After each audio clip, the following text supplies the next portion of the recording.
to breakout rooms for testing, or maybe you're watching this just to learn a little more about breakout rooms. And this is found in Zoom. It's an option that you can turn on or turn off in your Zoom app.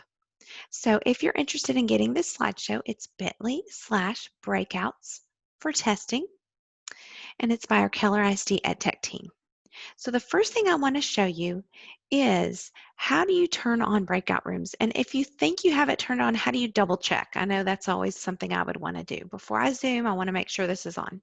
So all you do is you go to zoom.us. So you can either click that link or type it in. Once you're there, you're going to click sign in.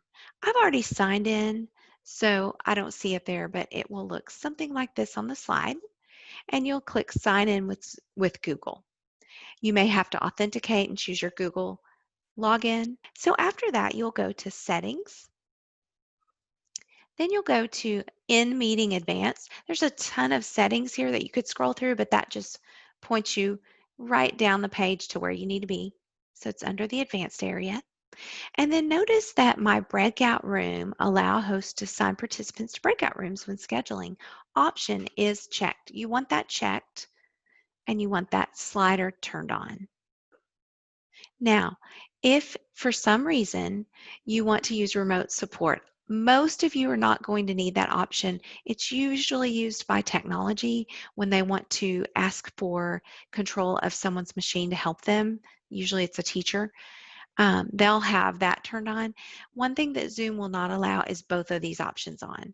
That shouldn't be a problem for you, but most of the time, if you're a teacher, you're wanting breakout rooms over the remote support. But just so you know, only one of those options is available at a time. So you would slide one off and one on. Okay, there's no save button, so you just close that settings window. So that is how you make sure to turn that on. And here's a picture of it just right here. Okay, breakout rooms. When you have that option turned on, you'll see a little button that looks just like this on the screenshot, and it says breakout rooms with 4 squares. When you click that, you get a window that looks just like this. You can choose automatically or manually to assign those participants to rooms. And I know there's a lot of ways you can use this. If you were using it for small groups in a classroom, you might want to play with these numbers and play with these options.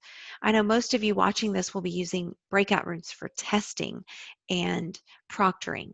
So we'll talk about it in a little bit different capacity. Notice the options here. You'll choose automatically, and then you'll assign the number that you need of students, like it says here, 5 students to 5 rooms, to the number of rooms that you need. And then you'll click Create Rooms. One thing you can do is manually do it, but I do think this is a little bit easier. So let's take a look. All right. I am going to go to my Zoom window, and I'm going to click Breakout Rooms right here on the lower part of the screen. I only have 2 participants right now in my Zoom. I had already clicked automatically. So that's what you're seeing. I had already clicked automatically. So from here, what I can do is it's going to put this person in breakout room 1 and this person in breakout room 2. I can move them. If I click on move to, it gives me the options of moving them to a different room. Or I can exchange the two, this person with really this other person. This is pretty simple. I only have 2 students. But you have the move to and the exchange. And then once you're ready, you can click open all rooms, or you can even add a room if you need another one. One thing I want you to notice is these options. A couple of things that you might want to do differently, or check, uncheck, or change. Allowing participants to return to the main session at any time is turned on by default. You can check breakout rooms close automatically after so many minutes if you want to set kind of a timer. I like this one, countdown after closing. So once you close the breakout room, it'll give them a countdown. A little message will pop up saying, hey, you have 60 seconds. So a couple of options there that you'll want to check out here. When you're ready, you're going to click open all rooms. And those participants are getting a message to join a room. It's real simple on their screen. While we're letting that run, I'm going to go back to the slideshow. So this is a screenshot of what we just talked about. And here is another option where once they're in their rooms, you can move them at that point as well. So now they're in their rooms, I could move them. One thing I love, and let me see if the slideshow has it next. It does.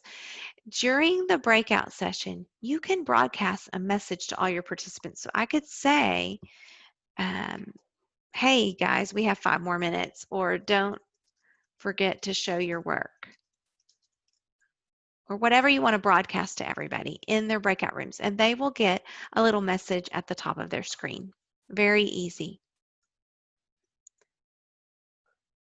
I want you to see this screen because it's hard to show in my view as the teacher.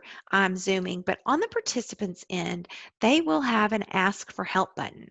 When they click that, it will tell them you can invite the host to this breakout room for assistance, and then they can click Invite Host.